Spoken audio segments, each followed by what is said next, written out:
지역 정책과 갈등 관리 두 번째 시간이 되겠습니다.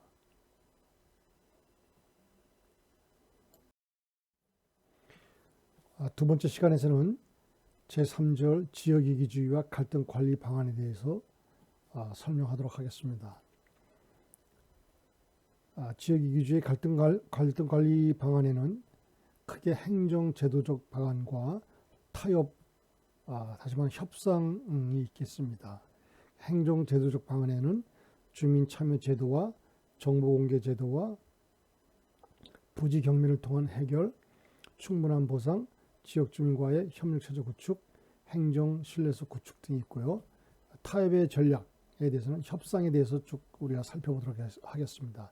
협상의 의, 협상 유형, 협상 단계, 협상 방식, 협상의 한계 등에 대해서 우리가 설명하도록 하겠습니다.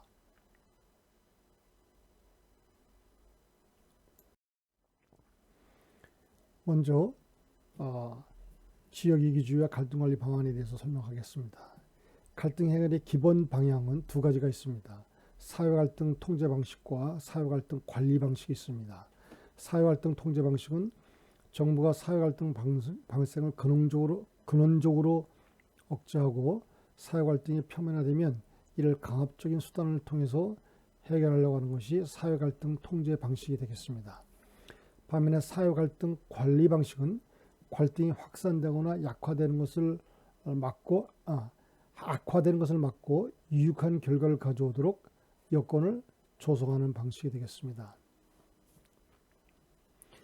이 두 가지 방식 중에서 사회갈등 관리 방식이 지역 정책의 성공을 위한 과정이 되겠고요. 따라서 여기서는 사회갈등 관리 방식에 대해서 설명하겠는데요. 두 가지로 나눠서 설명하겠습니다. 하나는 행정제도적 방안과 다른 하나는 타협의 전략에 대해서 살펴보도록 하겠습니다.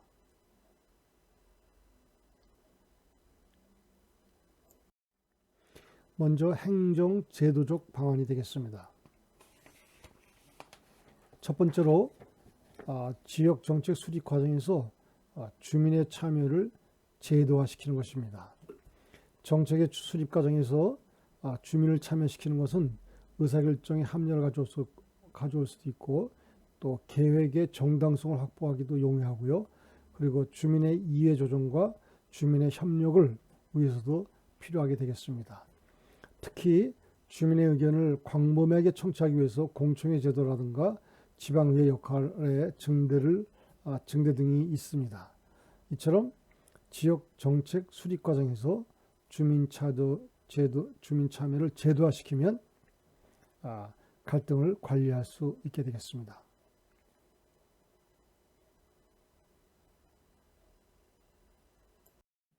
두 번째 방법은 지역 정책 수립 과정에서 정보 공개를 제도화하는 것입니다.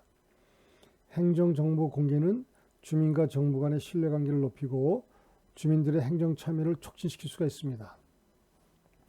현재 지방자치단체가 조례를 통해서 정보 공개 제도를 도입은 하였지만 공개 대상 정보의 범위와 내용을 명확하게 하고요.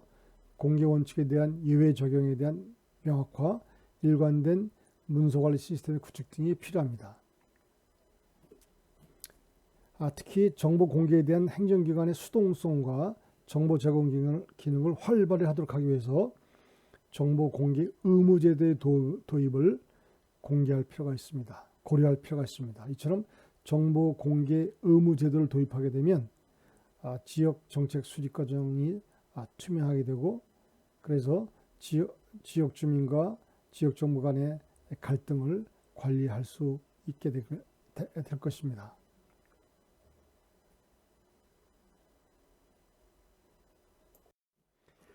다음은 부지 경매를 통한 해결입니다. 개발 주체가 어느 시설 입지에 대한 경매가를 내걸고 만일 각 지방자치단체가 이러한 공공시설의 입지를 받아들인다면 그에 상환은 금전적인 보상이 있을 것이라고 제안을 하게 됩니다. 그렇게 되면 각 지방자치단체가 이 시설 입지에 관한 주민의 동의를 얻어서 위와 같은 제안에 입찰을 하고 개발 주체는 입찰한 각 자치단체의 입시 조건과 재반 상황을 고려해서 최적의 장소를 선정하는 입지 결정 방식이 되겠습니다. 다시 말씀드리면 부지를 경매하는 것이죠. 우리가 이러이러한 시설에 대해서 입지가 필요한데 여기에 이제 경매가를 걸고 이 경매가에 여러 지방자치단체가 입찰을 하고 그리고 그 입찰한 여러 지방자치단체 가운데서 최적의 입지를 선정하는 결정 방식이 부지 경매를 통한 해결이 되겠습니다.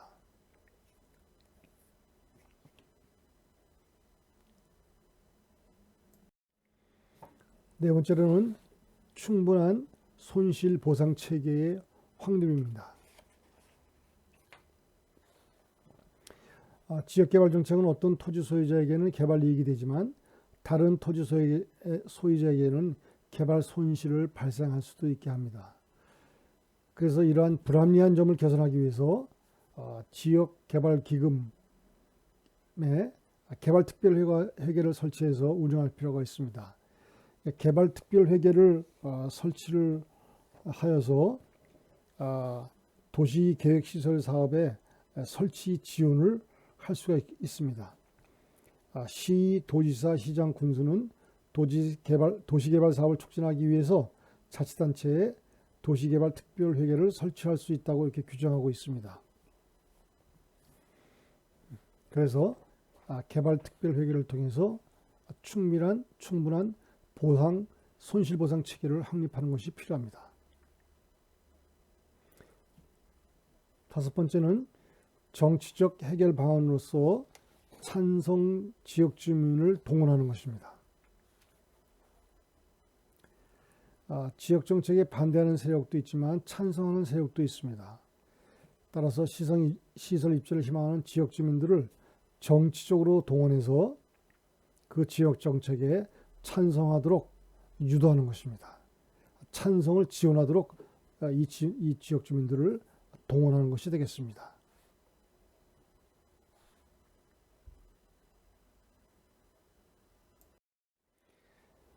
여섯 번째는 지역 주민과의 협력 체제를 구축하는 것입니다. 혐오시설 입지를 결정할 때는 민주적이고 참여적, 상향적, 협조적, 또 경합적인 방법으로 결정을 해야 하는 것이 필요합니다. 여기서는 특히 대상 주민과의 협력을 강조하는 것이 되겠습니다. 지역 주민과의 협력을 강조하는 것이 되겠습니다.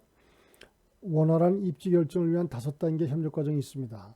첫째는 지역의 대표를 선정하고요. 그리고 입지 조건에 대한 지침을 마련합니다. 두 번째는 지역정보회의를 개최하고요. 세 번째는 지역정보회의와 협의를 통한 정밀조사를 합니다. 네 번째는 정밀조사를 수락한 지역에 대한 사업평가를 하고요. 그리고 최종적으로 실행을 하게 됩니다. 이러한 과정에서 그 지역 주민과의 협력이 결정적입니다. 그래서 지역 주민과의 이 협력 체제를 구축하는 것이 필요하게 되겠습니다.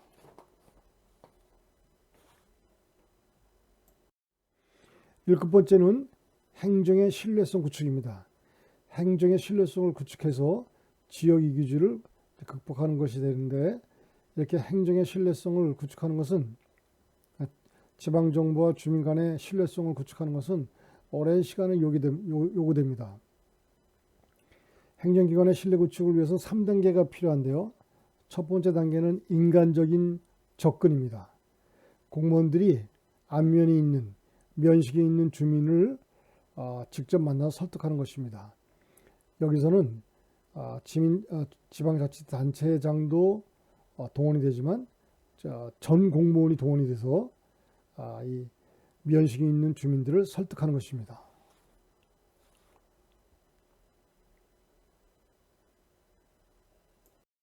두 번째는 인간적인 접근에 의해서 주민과의 대화 분위기가 조성이 되면 합리적이고 과학적인 접근을 시도하는 것입니다.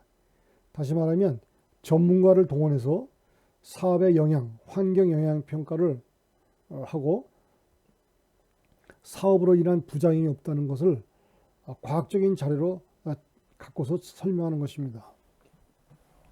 동시에 유인책도 함께 제시합니다. 이러이러한 시설이, 혐오 시설이 이 지역에 입주하면 거기에 대응해서 어떠한 유인책을 줄 수 있는지 그것도 함께 제시하는 것이 되겠습니다.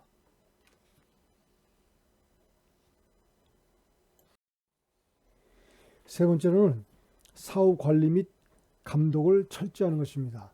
수시로 사업의 부작용을 측정하고 그 결과를 주민들에게 공개하는 것입니다. 그 혐오시설이 입지를 함에 따라서 예를 들면 수질이 오염될 수도 있고요. 대기가 오염될 수도 있기 때문에 수질 오염도와 대기 오염도를 과학적으로 측정해서 그 결과를 주민들에게 알려주는 것입니다. 여기에는 주민들의 자체적인 감시 활동도 포함되고요. 또한 주민들은 전문적인 민간 연구소에 부작용 측정을 의뢰하기도 할 수도 있습니다. 만약 부작용이 신고가 되면 행정기관은 주도적으로 주민들과 합동적으로 조사하고 부작용 정도를 측정합니다. 1년에 한 번 정도는 주민자치조직과 정기적으로 대화를 시도합니다.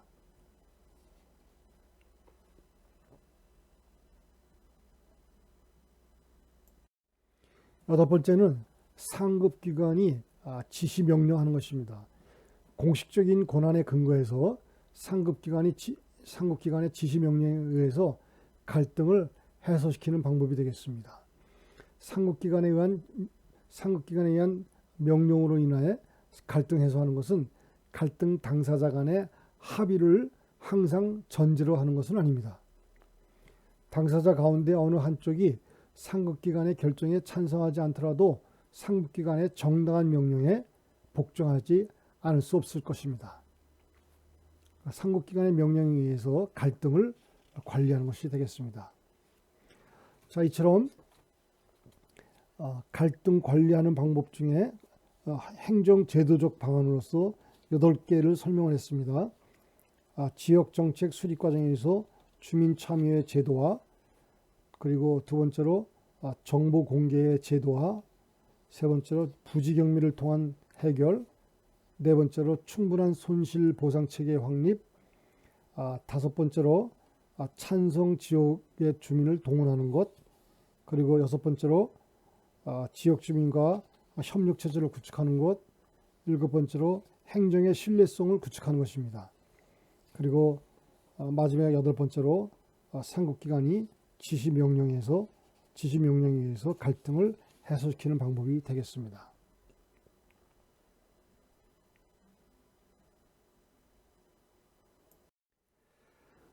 다음 갈등관리 방안으로서 타협의 전략이 있습니다. 컴프로마이즈 전략이 되겠습니다.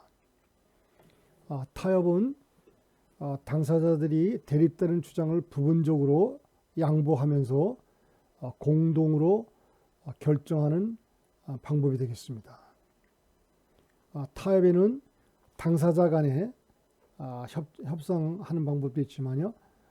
이 타협에는 제3자가 끼어서 제3자가 중재자인 역할을 해가지고 당사자 간의 협상을 끌어내는 방법도 있겠습니다. 이 타협에 의한 갈등에서는 결정적인 승자나 완전한 패자가 뚜렷하게 구분되지는 않습니다. 타협은 갈등의 원인을 제거하지 않고 갈등은 일시적으로 갈등의 원인을 봉합하는 것이 되기 때문에 잠정적인 갈등 해소 방법이 될 수 있습니다.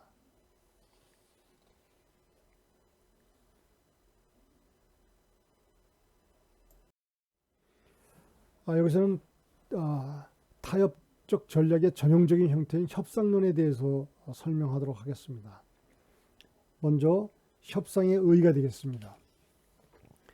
협상은 분쟁을 평화적으로 해결해서 모든 당사자에게 이득을 가져오게 하는 것입니다. 협상 이론은 상대방 의사를 적극 존중하는 상호성의 원칙을 실현하는 것이 되겠습니다. 예를 들어서 협상을 통한 문제 해결을 예를 들면 쓰레기 매립장 입지를 결정하는 것을 한번 예를 들어 보겠습니다. 쓰레기 매립장 입지 결정에서 정부는 이 주민들의 공익을 위해서 사업을 시행하고, 주민들은 자신들의 생존권과 환경 보호를 위해서, 또 주민들은 최대의 보상을 받기 위해서 지속적인 대화와 토의를 하게 됩니다. 정부는 공익을 위해서, 주민들은 자신의 이익을 위해서 지속적으로 대화와 토의를 하고, 그리고 정부와 주민들이 최종적으로 협상을 통해서 타협을 하는 그런 경우가 되겠습니다.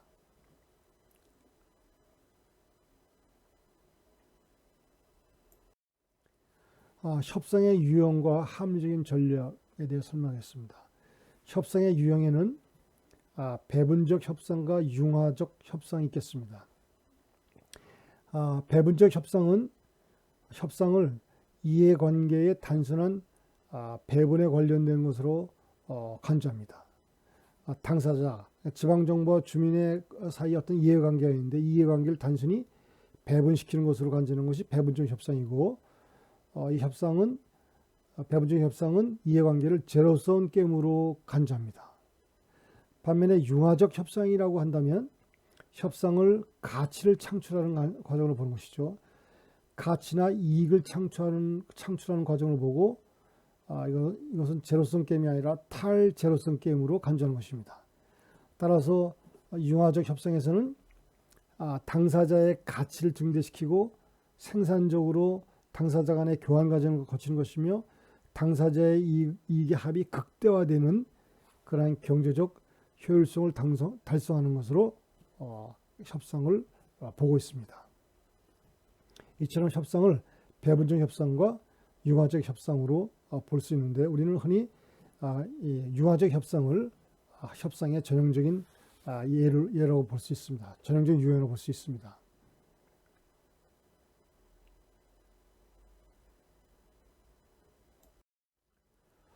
또 협상에서는 제3자의 역할이 중요합니다. 당사자들 사이에 아주 첨예한 대립이 있기 때문에, 또 이 서로 양보를 하지 않으려는 경향이 있기 때문에, 이때 제3자가 끼어서 중재적인 역할을 하면서 양자를 서로 이해시키고, 그리고 갈등을 순조롭게 해소할 수 있는 방안도 제시할 수가 있기 때문에 제3자의 역할이 매우 중요합니다.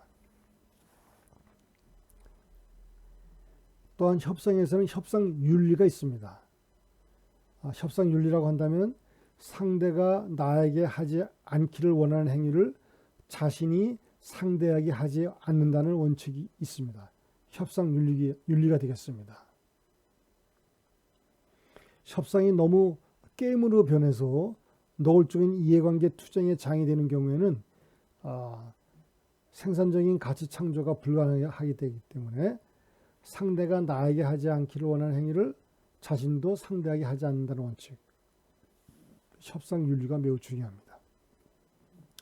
또한 지도자의 역할도 매우 중요합니다. 협상 윤리와 함께 그 조직의 지도자의 역할이 매우 중요합니다. 지도자가 모범을 보일 때 조직이나 사회 갈등을 관리하는데 매우 효과적인 수단이 될 것입니다. 지도자가 리더십을 행사하고, 그리고 타의 모범을 보이고, 그럴 때 조직이나 사회 갈등을 관리하는 데 매우 효과적인 수단이 될 수 있습니다.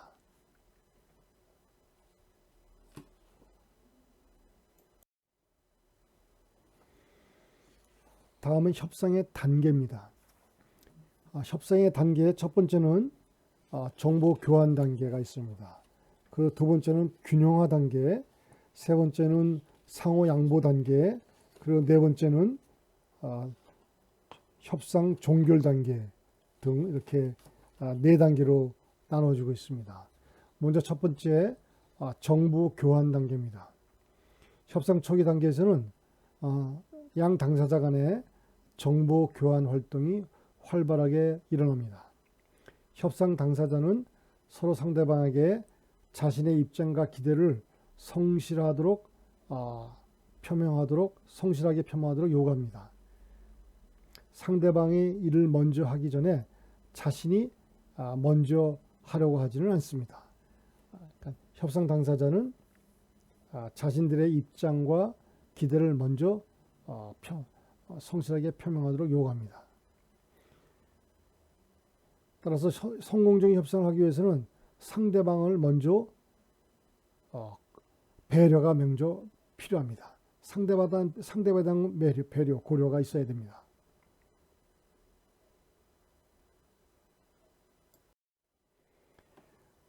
협상 단계 두 번째는 균형화 단계입니다.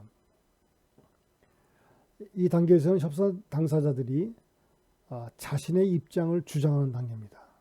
협상 당사자들이 서로 자신의 능력과 보유 자원에 입각해서 상대방의 입장을 수용하기 전에 자신들의 주장이 무엇인지 먼저 자기 입장을 밝히게 됩니다.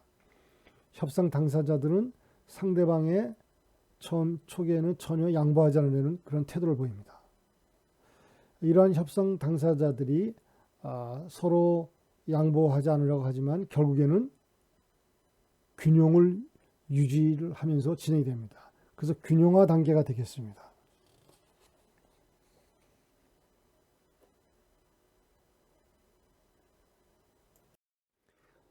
다음 단계는 상호 양보 단계가 되겠습니다.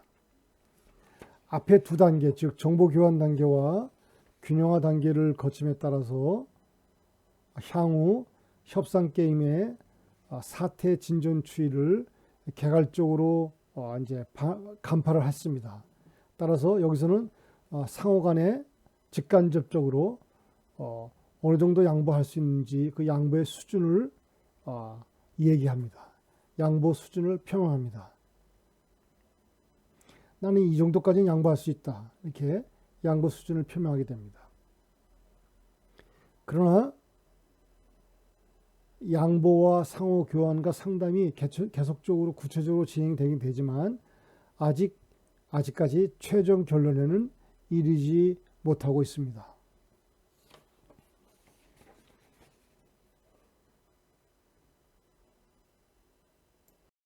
따라서 다음 단계에서 협상 종결 단계에서 이제 구체적으로 협상이 타결되게 됩니다. 흔히 양 당사자 간에는 협상의 극적인 타결이라는 말로 표현됩니다. 이 협상 종결 단계에서는 협상 당사자들이 상호 어느 선까지 양보할 것인가를 제시하고 최종안을 내놓게 됩니다.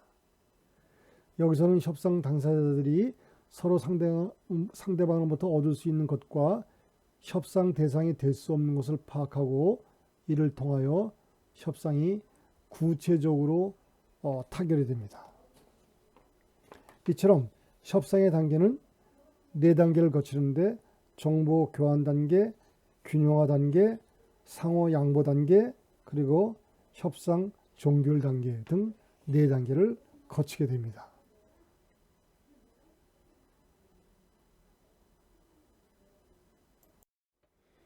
다음에는 협상의 방식입니다. 코피라는 학자는 다음과 같이 협상의 원칙을 제시하고 있습니다. 첫째, 협상 상대방의 요구 및 관심사항에 대해서 충분히 고려할 것. 둘째, 협상은 상호 절충한다는 것을 가정하므로 처음에는 다소 상향 조정된 주장을 하여 협상을 할 것. 세 번째, 협상 시에는 항상 평온함과 침착성을 유지하고 불쾌감이나 호전성을 보이지 말 것. 네 번째, 협상 도중에는 협상의 목표를 바꾸지 말고 다만 양보, 보상, 절충 활동에 주력을 할 것.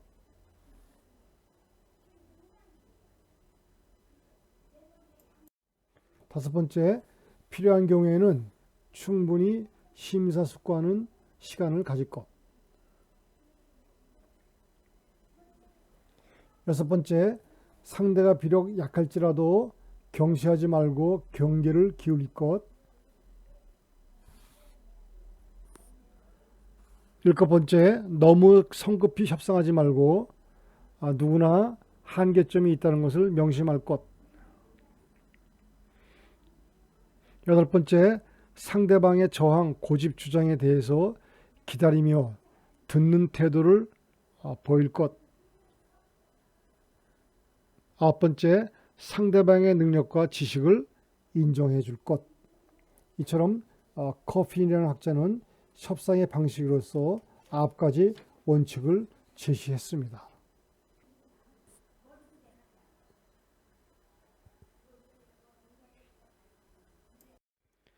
다음에는 협상의 한계입니다.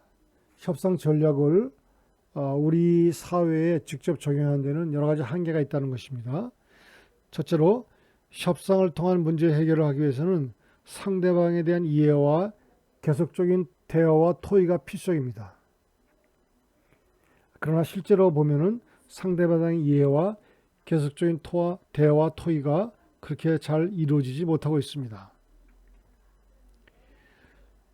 두 번째로 협상이 제대로 이루어지기 위해서는 유능한 협상 전문가가 필요합니다. 그러나 우리 정부, 특히 지방정부 안에는 이러한 협상 전문가가 부족합니다. 세 번째로 서로 간의 양보와 교환을 통해서 자신의 이익을 극대화하기 위해서는 자신의 이익을 정교하게 계량화할 수 있는 능력이 필요합니다.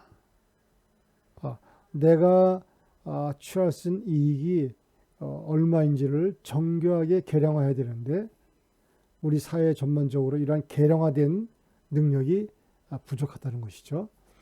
자, 이러한 한계점 때문에 우리 사회의 협상 전략을 아직까지 적용하는 데는 한계가 있다, 이런 말이 되겠습니다. 지금까지 지역 정책과 갈등 관리 두 번째 시간으로서 제3절 지역 이기주의와 갈등 관리 방안에 대해서 설명을 했습니다.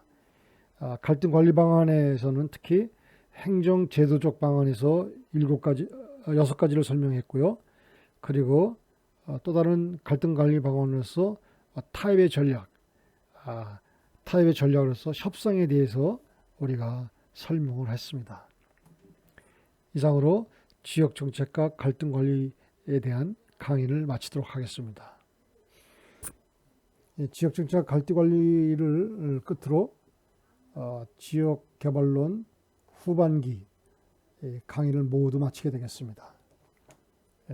수고하셨습니다.